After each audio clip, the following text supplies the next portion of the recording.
Assalamualaikum warahmatullahi wabarakatuh. Om Swastiastu, Namo Buddhaya, Salam Kebajikan. Halo, perkenalkan nama saya Afriani. Saya mahasiswi semester 2 dari Universitas 11 Maret, Fakultas Keguruan dan Ilmu Pendidikan, Program Studi PGSD Kebumen. Di video kali ini saya akan membahas materi untuk mata kuliah Pendidikan Kewarganegaraan tentang unsur-unsur negara. Saat ini sudah ada banyak negara dalam suatu benua. Meski di bumi ini sudah ada banyak negara, tetapi negara tidak bisa terbentuk begitu saja. Dengan kata lain, negara baru bisa dibentuk apabila sudah memiliki unsur-unsur negara. Lalu, apa saja unsur-unsur negara? Sebelum membahas lebih jauh tentang unsur-unsur negara, ada baiknya kita membahas tentang pengertian negara terlebih dahulu. Suatu wilayah dikatakan sebagai negara jika memiliki rakyat, wilayah permanen, dan pemerintah yang berdaulat. Negara merupakan suatu entitas yang penting dalam tatanan dunia modern. Terbentuknya suatu negara dipengaruhi oleh berbagai unsur penting yang harus dipenuhi agar negara tersebut dapat diakui oleh masyarakat internasional. Menurut Kamus Besar Bahasa Indonesia atau KBBI, pengertian negara adalah sebagai organisasi dalam suatu wilayah yang mempunyai kekuasaan tertinggi yang sah dan ditaati oleh rakyat. Selain itu, pengertian negara adalah kelompok sosial yang menduduki wilayah atau daerah tertentu yang diorganisasi di bawah lembaga politik dan pemerintah yang efektif, mempunyai kesatuan politik, berdaulat, sehingga berhak menentukan tujuan nasionalnya. Sebuah wilayah dapat dikatakan sebagai sebuah negara jika wilayah tersebut telah memenuhi berbagai unsur yang diperlukan oleh sebuah negara di dalamnya. Hingga saat ini, jumlah negara yang di seluruh dunia mencapai 195 negara. Setiap negara tersebut memiliki bentuk pemerintahan yang berbeda antara satu sama lain. Berdirinya suatu negara dipengaruhi oleh 4 unsur penting, yakni rakyat, wilayah, pemerintah, serta pengakuan dari negara lain. Adapun unsur-unsur negara terpenting berdirinya suatu negara adalah rakyat. Namun, bukan berarti 3 unsur lainnya tidaklah penting. Sebab, berdiri atau terbentuknya sebuah negara memang harus memenuhi keempat unsur tersebut.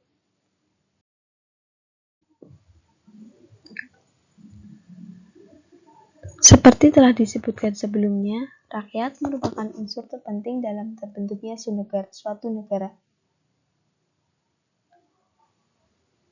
Rakyat merupakan unsur terpenting terbentuknya dalam suatu negara. Hal ini ditegaskan dalam buku Pendidikan Karakter yang Efektif di Era Milenial tahun 2021 oleh Yunus, bahwa keberadaan rakyat sangat krusial dalam pembentukan suatu negara. Tanpa keberadaan rakyat, negara tidak akan pernah terbentuk atau bahkan berdiri sama sekali. Sebab hanya melalui inisiatif dan partisipasi dari rakyatlah sebuah negara dapat didirikan.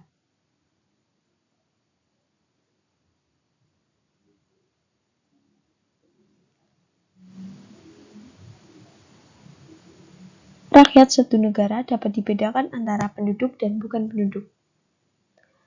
Penduduk adalah orang-orang yang bertempat tinggal menetap atau berdomisili di suatu negara. Kalau seseorang dikatakan bertempat tinggal menetap di suatu negara, berarti sulit untuk dikatakan sampai kapan tempat tinggal itu. Sedangkan yang bukan penduduk adalah orang-orang yang bertempat tinggal di suatu negara hanya untuk sementara waktu. Bukan dalam maksud untuk menetap. Penduduk yang merupakan anggota yang sah dan resmi dari suatu negara dapat diatur sepenuhnya oleh pemerintah. Negara yang bersangkutan dinamakan warga negara.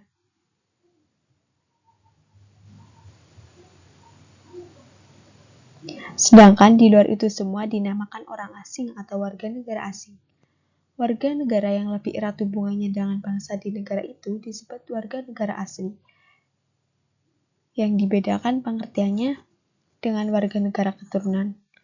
Perbedaan antara penduduk dan bukan penduduk, warga negara dan bukan warga negara, terkait dengan perbedaan hak dan kewajiban di antara orang-orang yang berada di wilayah negara. Di antara status orang-orang dalam negara tentunya status yang dikuat dan memiliki hubungan erat dengan pemerintah negara yang bersangkutan adalah status warga negara. Unsur yang kedua adalah wilayah. Wilayah adalah kawasan yang dijadikan tempat tinggal bagi rakyat serta lokasi untuk menyelenggarakan pemerintahan negara. Wilayah juga menjadi unsur penting berdirinya suatu negara.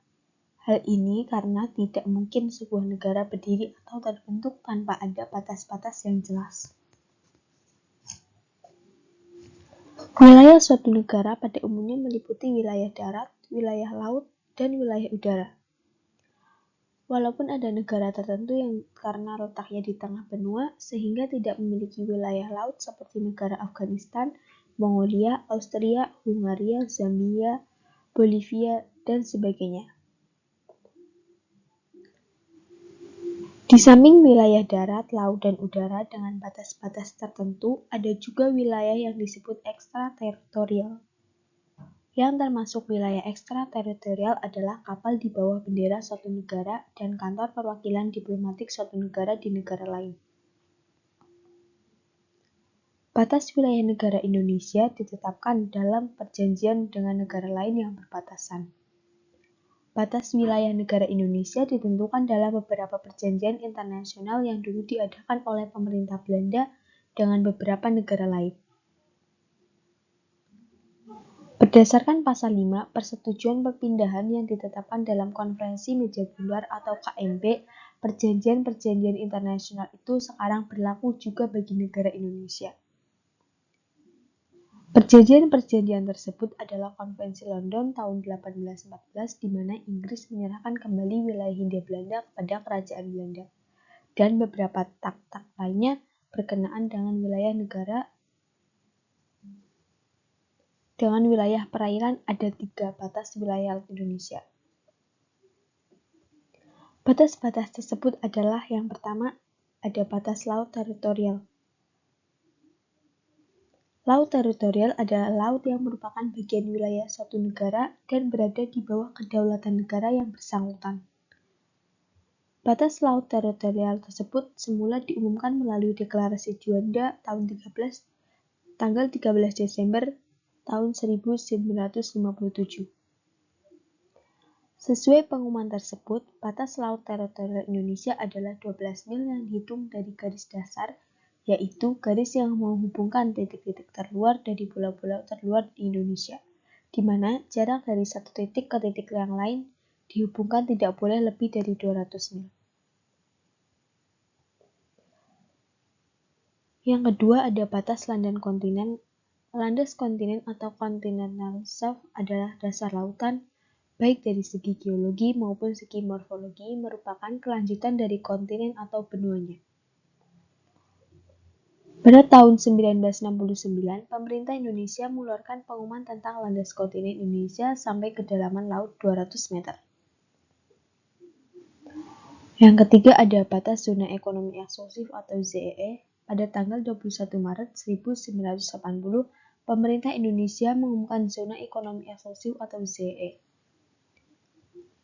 Pengumuman pemerintah ini kemudian disahkan dengan Undang-Undang Nomor 5 Tahun 1983. Batas ZEE adalah 200 mil dari garis dasar ke arah laut bebas. Kewenangan negara di wilayah ZEE adalah kewenangan memanfaatkan sumber daya baik di laut maupun di bawah dasar laut. Dalam konferensi hukum laut tercapai kesepakatan bahwa di ZEE ini negara tidak memiliki kedaulatan penuh, tetapi memiliki hak dan yurisdiksi terbatas pada bidang-bidang tertentu. Unsur yang ketiga adalah pemerintah. Pemerintah merupakan alat kelengkapan negara yang bertugas dan berfungsi memimpin organisasi negara demi mencapai tujuan bersama. Unsur penting berdirinya suatu negara ini diperlukan guna mengamankan wilayah serta mengatur hubungan masyarakat supaya tertib.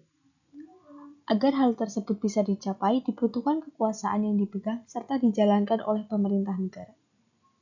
Dengan begitu, akan lahir undang-undang yang jelas sehingga masyarakat bisa lebih tertib dan damai.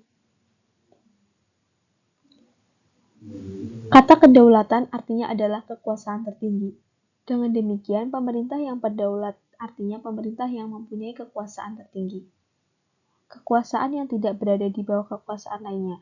Kedaulatan negara dapat diartikan sebagai kedaulatan ke dalam dan kedaulatan keluar. Kedaulatan ke dalam adalah kekuasaan tertinggi untuk mengatur rakyatnya sendiri. Sedangkan kedaulatan keluar adalah kekuasaan tertinggi yang harus dihormati oleh negara-negara lain. Dengan kedaulatannya, pemerintah berhak mengatur negaranya sendiri tanpa campur tangan dari negara lain. Kedaulatan membawakan sifat-sifat. Yang pertama, asli, dalam arti tidak diturunkan dari kekuasaan yang lain. Yang kedua, tertinggi, dalam arti tidak ada kekuasaan lain yang lebih tinggi yang dapat membatasi kedaulatan. Yang ketiga, abadi atau kekal, dalam arti keberadaannya tetap. Yang keempat, tidak dapat dibagi, dalam arti hanya ada satu kekuasaan tertinggi saja dalam negara.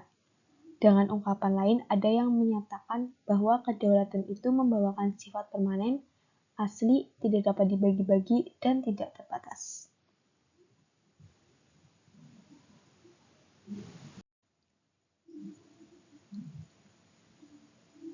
Unsur yang terakhir adalah pengakuan dari negara lain. Negara perlu mengadakan hubungan dengan negara lain untuk mendapat pengakuan yang menjelaskan bahwa negara tersebut telah berdiri dan diakui dunia. Unsur penting berdirinya suatu negara ini bukanlah syarat mutlak yang harus segera dipenuhi, namun bisa dilakukan untuk menjalankan hubungan internasional demi mencapai kepentingan nasional. Dalam menjalankan hubungan internasional, suatu negara perlu diakui oleh negara-negara lain sebagai negara yang berdiri secara resmi dan sah. Pengakuan internasional tersebut dapat memberikan legitimasi bagi suatu negara dan memungkinkannya untuk melakukan kerjasama dengan negara lain dalam berbagai bidang. Meskipun pengakuan internasional ini bukan merupakan syarat mutlak untuk berdirinya suatu negara. Negara juga dapat memperoleh keuntungan dari pengakuan internasional seperti akses terhadap bantuan internasional, pasar internasional, dan dukungan diplomasi. Menurut Suehono dalam bukunya yang berjudul Ilmu Negara, keberadaan suatu wilayah tertentu, rakyat, dan pemerintah berdaulat merupakan syarat formal suatu negara, bukan syarat materi. Seiring perkembangan zaman, sebagai ahli juga mensyaratkan adanya persyaratan tambahan dari aspek legalitas, yaitu bahwa pembentukan negara tidak boleh bertentangan dengan prinsip-prinsip fundamental dalam hukum internasional, seperti prinsip demokrasi yang sah, dan hak menentukan nasib sendiri atau right to self-determination.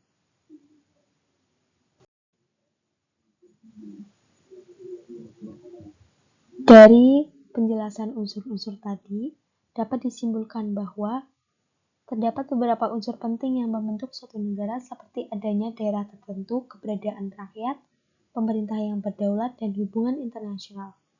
Meskipun keempat unsur tersebut sering disebut sebagai the traditional criteria, namun terdapat pula pandangan bahwa terdapat syarat-syarat tambahan dari aspek legalitas seperti prinsip democratically legitimate dan hak menentukan nasib sendiri. Pentingnya pemenuhan unsur-unsur ini adalah untuk menegaskan ekstensi sebuah negara dan mendapatkan pengakuan dari negara lain di dunia internasional. Terima kasih sudah menonton video pembelajaran yang membahas tentang unsur-unsur negara. Mohon maaf apabila ada salah kata. Terima kasih. Wassalamualaikum warahmatullahi wabarakatuh.